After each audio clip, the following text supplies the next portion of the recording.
అందరికీ నమస్తే. నేను Saide Mamidi S mic channel. So Telangana రాష్ట్ర వ్యాప్తంగా మున్సిపల్ ఎన్నికల ప్రచారం అయితే హోరాహోరుగా జరుగుతుంది. సో ఈ సందర్భంగానే సూర్యాపేట నియోజకవర్గం సూర్యాపేట పట్టణ మున్సిపాలిటీలో 18వ వార్డు నుంచి డాక్టర్ ఊరా రామ్మూర్తి సార్ పోటీ చేయడం జరిగింది. సో ఎట్లా ఉంది సార్కి ఇక్కడ 18వ వార్డు నుంచి ప్రజల నుంచి ఎలాంటి స్పందన వస్తుంది, ఎలాంటి సపోర్ట్ వస్తుందో సార్ గారి మాటల్లోనే అడిగి తెలుసుకుందాం. సార్ చెప్పండి సార్, మీకు 18వ వార్డు నుంచి ప్రజల నుంచి ఎలాంటి సపోర్ట్ వస్తుంది సార్? అందరికీ నమస్కారం. గత 3 రోజులుగా నేను వార్డులో తిరుగుతున్నాను. సుందరయ్య నగర్ కానీ, బలరాం తండ కానీ, విజయ్ కాలనీ, వసరాం తండ, శాంతినగర్, వాళ్ళు ఎక్కడ పోయినా సరే ప్రజలు బ్రహ్మరథం పడుతున్నారు. ఇవాళ ఒక డాక్టర్ గారు, ఒక విద్యావంతుడు ఈ కాలనీకి వచ్చి ఒక డాక్టర్ ఇవాళ డెవలప్ చేస్తానన్నది. ఎందుకంటే డాక్టర్ గారికి రాజకీయాలు అవగాహన ఉన్నది, అలాగే మంచి సంబంధాలు ఉన్నాయి. రాజకీయంగా కూడా మంచి సంబంధాలు పైన కానీ కింద కానీ, అందుకే ఆఫీసర్స్ తోటి కూడా అటాచ్మెంట్ ఉన్నది. అలాగే ఇక్కడున్న సువేన్ కంపెనీ యజమానితో కానీ, సుధాకర్ పీవీసీ యజమాన్యంతో కానీ మంచి సంబంధాలు ఉన్నాయి. ఈ వార్డును అభివృద్ధి చేసే శక్తి ఒక డాక్టర్ రామ్మూర్తికే ఉంది అని అవతల బీఆర్ఎస్ పార్టీలో ఉన్న నాయకునికి అలాంటి సంబంధం లేదని అతను అభివృద్ధి చేయలేడు. ఎందుకంటే డాక్టర్ రామ్మూర్తి అనే వ్యక్తి అందరితో సంబంధాలనే. మోరెవర్ కాంగ్రెస్ పార్టీ కూడా ఇవాళ మంచిగా సన్నబియ్యం కానీ, 200 యూనిట్ల కరెంటు ఫ్రీ కానీ, మహిళలకు ఉచిత బస్సు కానీ, ఇవన్నీ స్కీమ్స్ ఇచ్చిండు. అందులో పెన్షన్స్ కానీ, ఇవన్నీ అన్నిటికంటే ఇందిరమ్మ ఇల్లు కాంగ్రెస్ ప్రభుత్వం ఇచ్చింది. అలాగే డాక్టర్ ఈయనైతేనే ఈ వార్డును అభివృద్ధి అయ్యే శక్తి ఉన్నది. కాంగ్రెస్ ప్రభుత్వం రాష్ట్రంలో ఉండి ఇవాళ ఇక్కడ కూడా మున్సిపాలిటీ కూడా కాంగ్రెస్ ఉంటేనే అభివృద్ధి పనులు జరుగుతాయని ప్రజలలో ఉన్నది. అంతేగాని అక్కడ ఉన్న బీఆర్ఎస్ పార్టీ ఇవాళ ఏదో నేను ఇక్కడ స్థానికుని, నేను ఒక స్థానికునని ఒక ఎస్టీఆర్ తండలు చెప్పుకుంటూ, కానీ ఆ లెక్కకు వస్తే వాళ్ళ మంత్రి, వాళ్ళ మాజీ మంత్రి ఆయన స్థానికుడా కాదని నేను అడుగుతున్నా. జయేశ్వరెడ్డి ఎక్కడి నుంచి వచ్చిండు?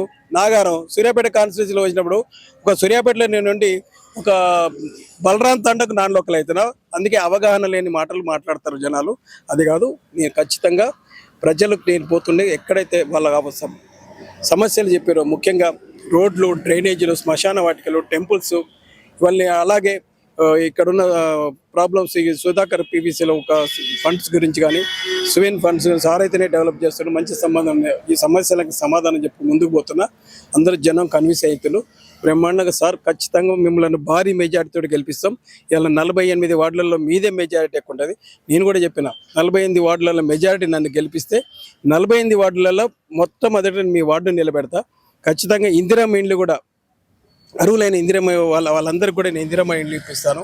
ఇలా శ్మశాన వాటికలు అభివృద్ధి చేస్తాను. ఎక్కడైతే టెంపుల్స్ కూడా అడుగుతున్నారు, ముత్యాలమ్మ గుడి కానీ, ఇటు ఆంజనేయ హనుమాన్ టెంపుల్ కానీ అడుగుతున్నారు. సుందరయ్య నగర్లో హనుమాన్ టెంపుల్, ఇక్కడ ముత్యాలమ్మ గుడి టెంపుల్ అడుగుతున్నారు. ఖచ్చితంగా అందరికీ సాయం చేస్తా నా వంతుగా. అలాగే నా వంతు సాయంగా ఒక డాక్టర్ని కాబట్టి ఈ వార్డులో ఉండే ప్రజలందరికీ కూడా ఉచిత వైద్యం చేస్తానని కూడా చెప్పిన. అలాగే 19 ఏళ్ళు ఉన్న అమ్మాయిలకు కూడా భవిష్యత్తులో గర్భసంచి క్యాన్సర్ రాకుండా వ్యాక్సిన్ కూడా ఫ్రీగా ఇస్తాను చెప్తున్నా. ఇలాంటి మంచి పనులు నేను తప్పితే అవతల ఉన్న క్యాండిడేట్ చెయ్యలేడు. సూర్యాపేటలో మీరు ఎంత ఫేమస్ డాక్టర్, మీరు నిజంగా చెప్పాలంటే మీరు కూర్చొని కూడా సంపాదించుకొని, మీరు అంటే తరగలేనంత ఆస్తి కూడా సంపాదించుకునే అంత శక్తి మీ ట్రీట్మెంట్కి ఉంది, మీ డాక్టర్ వృత్తికి ఉంది. సో అంత విలాసవంతమైన జీవితాన్ని వదులుకోవాలి ఇలా ప్రజాసేవలకు రావడానికి గల కారణం ఏంటి? ప్రజాసేవల కారణం బేసిక్గా నేను పుట్టడమే ఒక చాలా పేద కుటుంబంలో పెట్టిన. పేద ప్రజలకు జీవితాలు ఎట్లా ఉంటాయనేది నాకు తెలుసు. పచ్చడి మెతుకులు ఎట్లా ఉంటాయనేది కూడా నాకు తెలుసు. కాబట్టి నేను ఎదిగిన తర్వాత ఎక్కడైతే పేదరికం ఉందో అక్కడికి సర్వీస్ చేయాలనే ఉద్దేశంతోటి ఇవాళ నేను ఈ 18వ వార్డు ఎన్నుకోవడం జరిగింది. సమస్యలు కూడా ఎక్కువ ఉన్నాయి, పేదరికం కూడా ఎక్కువనే ఉంది. ముఖ్యంగా సుందరయ్య వార్డులో ఇవాళ ఇళ్ల స్థలాల కోసం కూడా కమ్యూనిస్టులు పోరాడిండు. ఇక్కడ అండర్ డెవలప్మెంట్ అక్కడ ఉంది, అవసరం కూడా అక్కడనే ఉంది. ఇవాళ బలరాం తండ కానీ, ఇక్కడ వసరాం తండ కానీ, ఇవన్నిటి కూడా అభివృద్ధి అవసరం. కాబట్టి నా లక్ష్యమే అది. కాబట్టి నేను పేద ప్రజల వైపే ఉంటా. కాబట్టి ఈ పేదలకు సాయం చేయాలనే ఉద్దేశంతో నేను 18వ వార్డుకి వచ్చాను. అలాగే రాజకీయాలు కూడా ఖచ్చితంగా పేదలకు చేయాల ఉద్దేశం.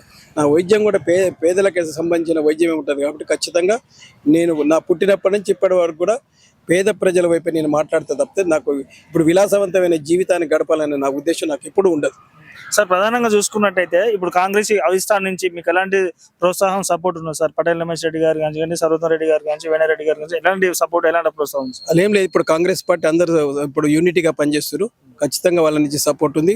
ఇవాళ రేవంత్ రెడ్డి గారి నుంచి కూడా సపోర్ట్ ఉంది. ఖచ్చితంగా ఇక్కడ భారీ మెజార్టీతో గెలిపించి సూర్యాపేట మున్సిపాలిటీని కైవసం చేసుకుంటాం. ఖచ్చితంగా మున్సిపాలిటీ సూర్యాపేట కాంగ్రెస్ వశం అవుతుంది. సో మీరు ప్రధానంగా చూసుకున్నట్లయితే మీరు ఇక్కడ 18వ వార్డులో కౌన్సిలర్ గెలవగానే ప్రధానంగా మీరు ఏ సమస్యను దృష్టి పెట్టబోతారు? ఖచ్చితంగా నేను ఫస్ట్ గెలవగానే నా వైద్యం మీదనే, వాళ్ళకి ఫ్రీ వైద్యం నుంచి మొదలుపెట్టి ఇందిరమ్మ ఇండ్లు, అర్హులైన ఇందిరమ్మ ఇండ్లు వీళ్ళకు ఖచ్చితంగా అందించాలనే ఉద్దేశం ఉంది. ఈ ఖచ్చితంగా ఇప్పుడు ఆల్మోస్ట్ ఆల్ రోడ్స్ కూడా 90 lakhs ఆల్రెడీ శాంక్షన్ అయిన ఉన్నాయి. ఒక డెవలప్మెంట్ ఒక రోడ్స్ మీద, డ్రైనేజ్ సిస్టమ్ మీద బాగలేదు. డ్రైనేజ్ సిస్టమ్ మీద, శ్మశాన వాటిక మీదనే కాన్సన్ట్రేట్ చేయాలని అనుకుంటున్నాను. సో లాస్ట్ అండ్ ఫైనల్ గా మీరు ఒక 18వ వార్డు ప్రజలకు మీరు ఏం చెప్పదలుచుకుంటున్నారు సార్? 18వ వార్డు ప్రజలకు ముఖ్యంగా మీరు ఏ ప్రజలకైతే ఓటేస్తే గెలిస్తే మీ ప్రజల సమస్యలు తీరుతాయో ఆ ప్రజలు ఖచ్చితంగా ఆ నాయకులకే ఓటు. అది కాంగ్రెస్ ప్రభుత్వానికే సాధ్యమవుతుంది. ఎందుకంటే అధికారంలో కాంగ్రెస్ పార్టీ ఉంది. మున్సిపాలిటీ కాంగ్రెస్ వస్తే, కౌన్సిలర్ కూడా కాంగ్రెస్ అయితే మీ అభివృద్ధి పనులు శాంక్షన్ అయితే, బీఆర్ఎస్కు ఓటేస్తే మీకు గుండు సున్నా మిగులుతుంది తప్పితే అభివృద్ధి కాదు. ఆ ప్రభుత్వం లేదు కాబట్టి ఇక్కడ అభివృద్ధి బీఆర్ఎస్కి ఓటేస్తే మాత్రం మీకు అభివృద్ధి జరగదు. మీరు ప్రజలు ఏమైనా కూడా ఖాళీ హస్తాలతో ఉండవలసి వస్తుంది. కాబట్టి ప్రజలను నేను కోరుకునేది ఏంటి, కాంగ్రెస్ పార్టీకి ఓటేయాలని కోరుకుంటున్నాను. So okay sir, thank you so much and all the best sir. Thank you.